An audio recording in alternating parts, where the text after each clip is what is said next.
Our first speaker for the day is Anirban from Dunzo. Anirban is the head of product at Dunzo, an all-in-one 24/7 delivery platform with over 5 million active users. Before joining Dunzo in 2018, he worked with Zynga and Hike.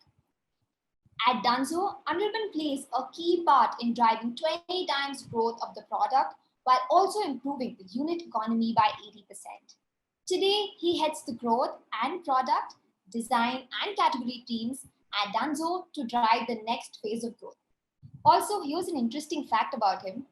Anirban holds a Limca Book of Records for creating art displays using dominoes. Now, isn't that cool? Welcome to the Martech Mashup, Anirban. Thank you, Akansha. Very good afternoon to everyone. Let me just go ahead and share my screen and we can quickly get started. And Anirban, just wait, I'm just going to take a moment to set the context and then the stage is all yours. In today's session, Anirban talks about something really interesting. A lot of us love sports, right? Now, why is that even a question? But in this session, Anirban would be talking to us about mechanics from the world of sports and games to power product growth. I know you all just got curious, so I'm not going to take any more time. Anirban, the stage is all yours. Thank you so much. So I've always been fascinated by sports and games. I've been playing video games and other games since I was 5 years old. And over the past decade, as a product manager, first at Zynga, which was building games, as well as at Hike, I found that there are a lot of very key principles or mechanics that exists in sports and games that have wider applicability in other products and can be used to power growth as well. So what you can expect in the next 25-30 minutes, an introduction to some of these gaming mechanics that have broad uses outside of games and sports, examples of some of these mechanics in other products which have been used to drive growth, and also an understanding of the user behavior that actually causes these mechanics to be effective. So jumping right in. So firstly, what really is a mechanic or a principle that we're talking about in a game, right? So I think it's the best definition is by Jesse Shell, who's a really famous game designer. I think the game mechanics are really define what the game truly is. So once you remove all the aesthetics, the technology, and the story out of the game, I think what remains is the core mechanics of the game, and we look at several examples. So jumping right in, I think the first mechanic that I'm going to talk about is collections. And this is a framework which is really useful. It's by Carl Rees. It's called 16 Basic Desires, and it talks about 16 things that is common to all of us. Like all humans have these desires in some form or some extent. And I think saving or the need to collect things is one of those desires based on which this collections mechanic is effective. Here's a few examples of collections in sports and games. So the top left one is Rummy, which is a game which is based on collecting cards into groupings. Um, if you remember, as children, there used to be Hot Wheels sets of cars. So that's another example. The example on the bottom left is from Farmville. And finally, this one's from actually my home, where I've collected, all sorts of things which were very close to me during childhood. So you can see Seven Dwarfs, and you can see Doraemon, and you can see like the Mario universe as well. So I think collections is one of those mechanics which is often used in sports and games. But let's look at some uses which are outside of sports and games as well. So for example, the one on the left is from Airbnb. And Airbnb use this very effectively to actually group their experiences and improve conversion on their product. So a lot of people might want to explore things which are grouped in a certain fashion, and that's where this collection mechanic is really useful. A similar example from food delivery. So the one on the right is from Swiggy, and Swiggy uses this really effectively to drive search and discovery for certain types of food which is very seasonal. So like for example, coolest summertime food, or pani puris, right, when it's seasonal in nature. So this is just an example of the use of collections, the principle of collections in products outside of sports and games as well. Moving along, I think one of the other needs that is really, really important for most humans is the need for status as well as the need for acceptance. And based on these two needs, I think progression is another gaming mechanic, which is useful not just in sports and games, but also outside of sports and games. So I think literally every Zynga game had some form of the screenshot that you see on top. Um, there's all these different elements that are used to indicate progression through a game. And because of this progression, it's been proven that there is also improvement in retention that is seen, especially in games. The one on the left is Mario.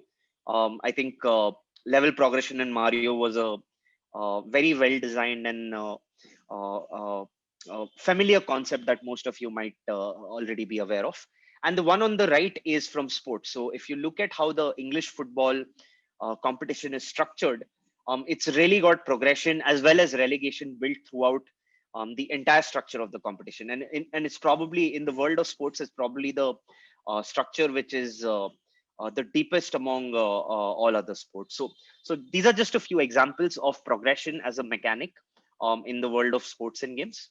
And here's a few examples of how this core principle or mechanic can be used in other products as well. So the one on the left is an onboarding flow. And because it's a multi-step onboarding flow, which a lot of products tend to have, the element which you see on the right is just an indicator of how users are progressing through the onboarding flow. And there have been various tests which have established that having an visual indicator of progress actually leads to better completion, especially for onboarding flows which might actually be multi-step or complicated. The other example that we have is from Dunzo. And the problem that we were trying to solve at Dunzo was we used to receive a lot of support tickets about order status. Um, and that, of course, had a cost for us, and also led to a lot of user anxiety. And what we realized was, after running various different tests, two aspects in particular really, really helped us solve that problem.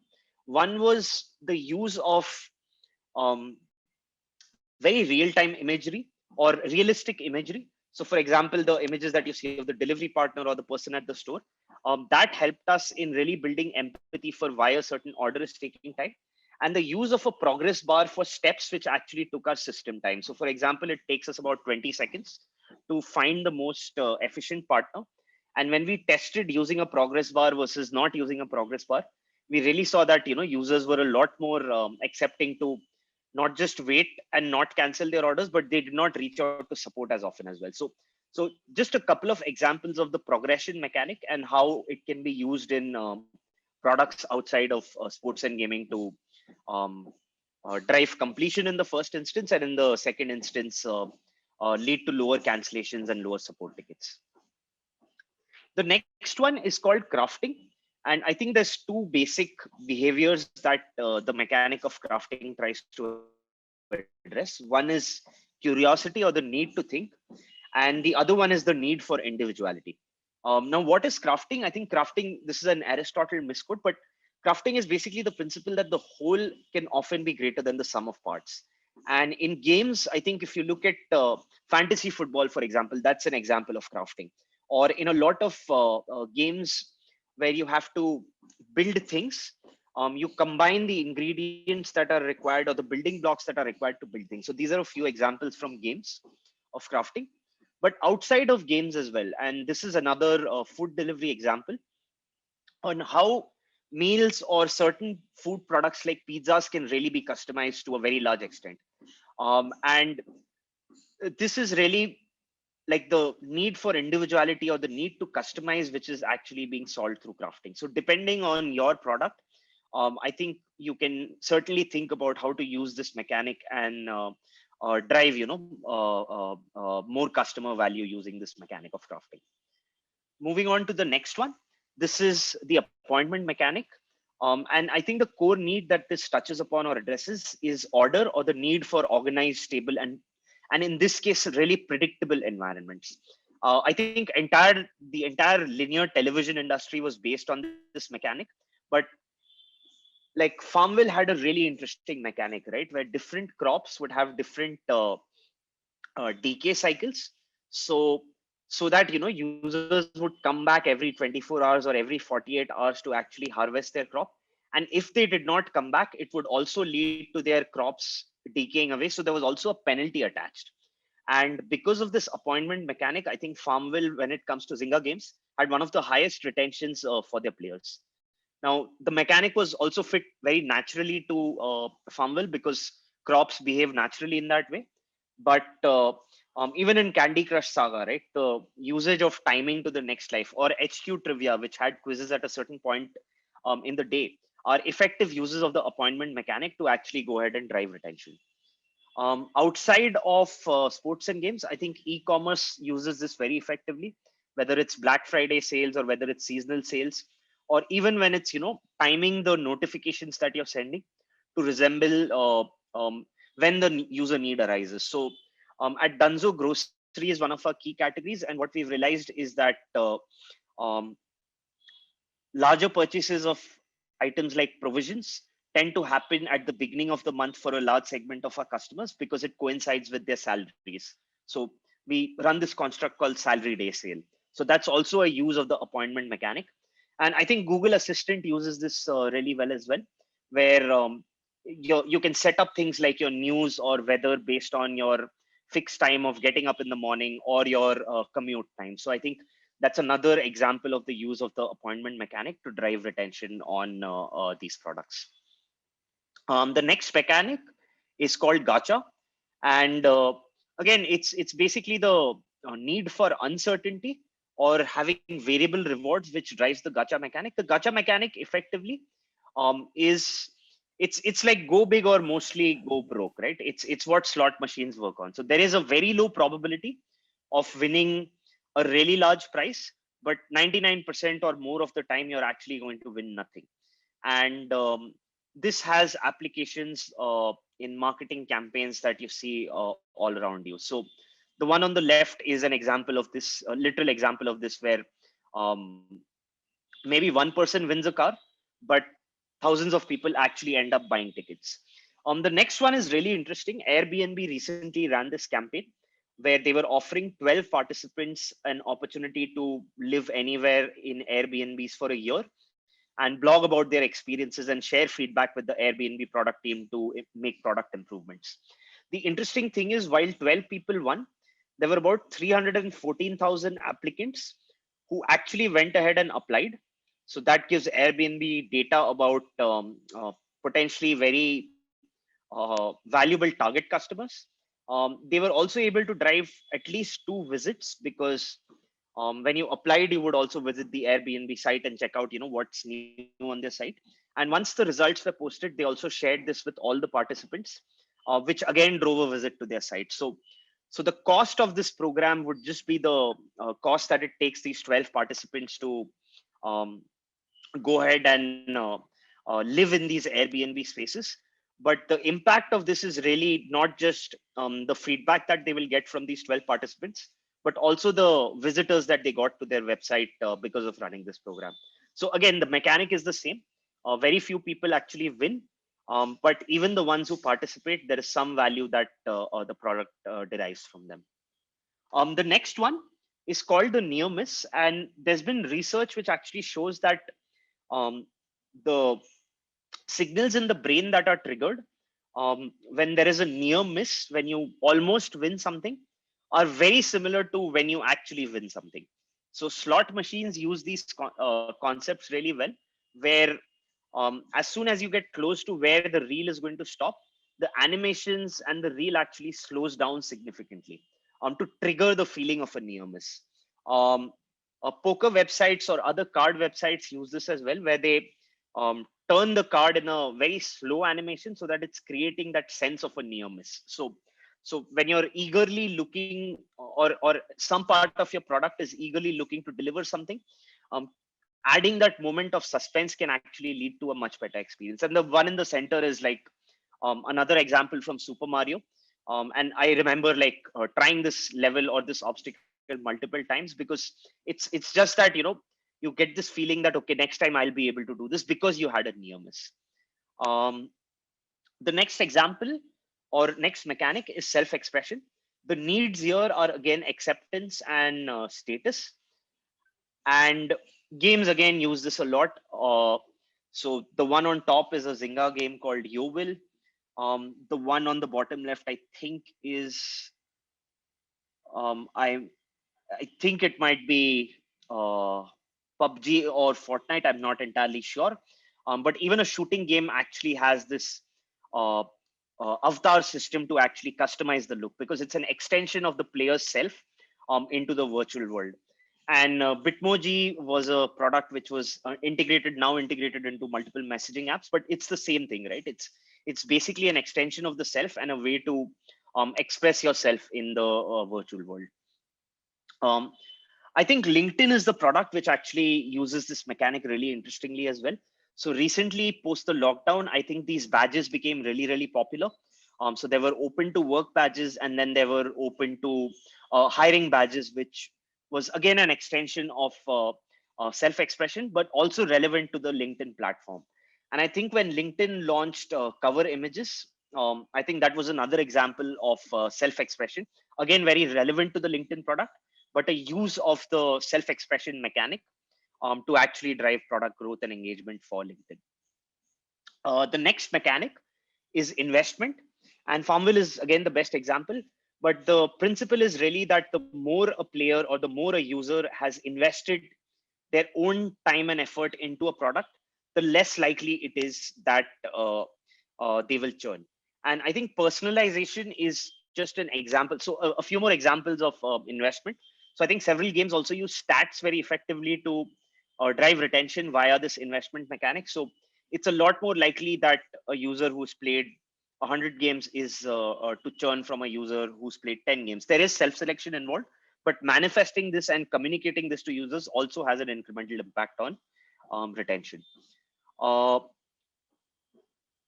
so these are a few examples. The one on the left is a app to manage expenses, and even here, right, I think once users go ahead and put in a lot of their own data into the app, it makes them a lot less likely to churn because they've invested so much of their own data, their own time and effort in putting in this data into the app. So an example of the investment mechanic.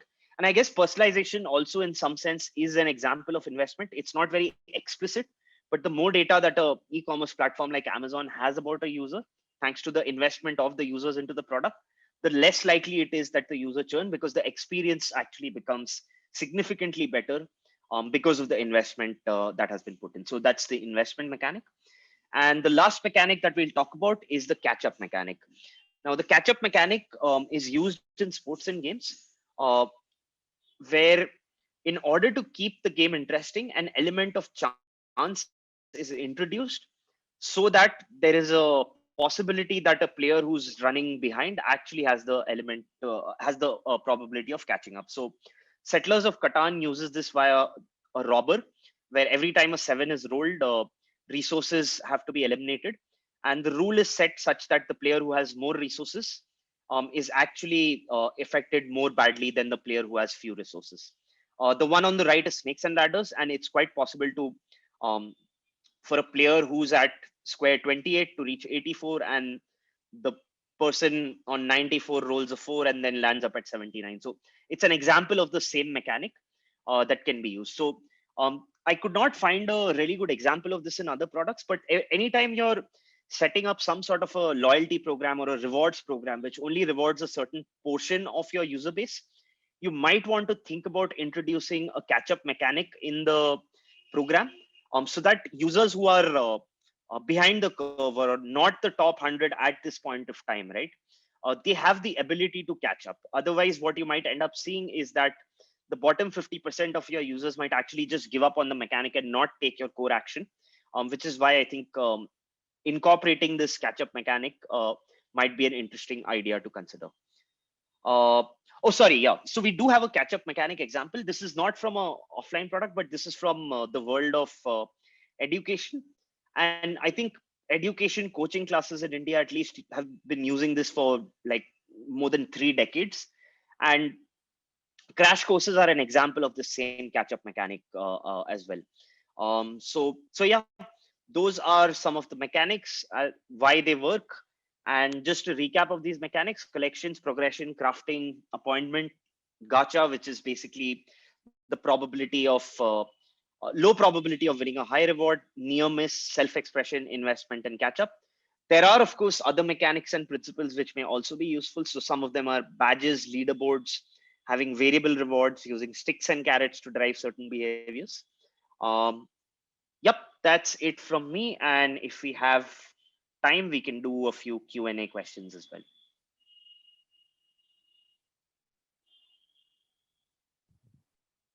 Thanks, Anirban, for that. Such an interesting talk. So I was just looking at the comments, and people just cannot get enough. They're like, "Can we get the deck?"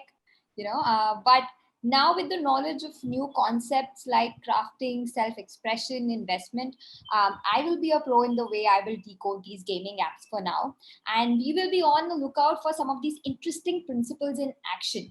Of course, at the ongoing Olympics too, maybe.